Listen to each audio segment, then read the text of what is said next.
ဟုတ်ကဲ့ဒီနေ့ပြောပြမယ့်ဘိန်းလေးကတော့ Honda Hero Company ကထုတ်တဲ့အိန္ဒိယရဲ့ပထမဆုံး Cruise Control စနစ်ပါလာတဲ့ဘိန်းလေးပါပဲ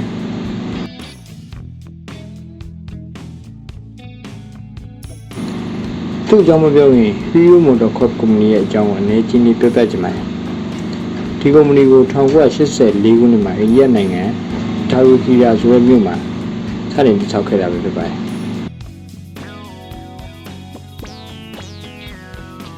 လက်ရှိရုံးချုပ်ကတော့ New Delhi မြို့မှာပါ Hero Honda လို့နာမည်ပေးထားပြီးတော့အိန္ဒိယရဲ့ Hero Motorcycle Group နဲ့ဂျပန်ရဲ့ Honda တို့ကြားကဖက်ဆက်ကုမ္ပဏီတစ်ခုပါပဲဒီကုမ္ပဏီက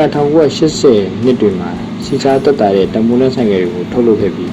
လူများတတိထားလာမိခဲ့ကြပါတယ်2001ခုနှစ်မှာဆိုရင်တော့ Hero ဟာအိန္ဒိယရဲ့အကြီးဆုံးဆိုင်ကယ်ထုတ်လုပ်တဲ့ကုမ္ပဏီဖြစ်လာပါတော့တယ် Hero နဲ့ Honda တို့ဟာ26နှစ်ကြာအတူလက်တွဲပြီးနောက်မှာတော့2011ခုနှစ်ဇန်နဝါရီလမှာပဲလက်တွဲဖြုတ်လိုက်ကြပါတယ်အခုပြောင်းနေတဲ့ Hero Motocorp ဖြစ်ပြီးပြောင်းလိုက်ပါတယ်ဟုတ်ကဲ့တမိုင်းကြောင်းလည်းပြီးပြီဆိုတော့ခေါင်းစဉ်ကိုပြဆက်ရအောင်ပါ2025မှာပထမဆုံးထွက်လာတဲ့ Hero ရဲ့ Glamour H125 ပဲဖြစ်ပါတယ်သူက124.8cc ရှိတဲ့ single cylinder eco engine နဲ့ပါပဲသူကထူးခြားတာ cruise control ပါတဲ့ driver wire စနစ်ပြင်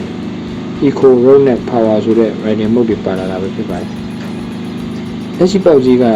Ruby 9000မှာမြန်မာငွေ23သိန်းဝန်းကျင်ပဲဆိုတော့အချင်းတော်စဉ်းစားရပါပဲအားလုံးကျေးဇူးတင်ပါတယ်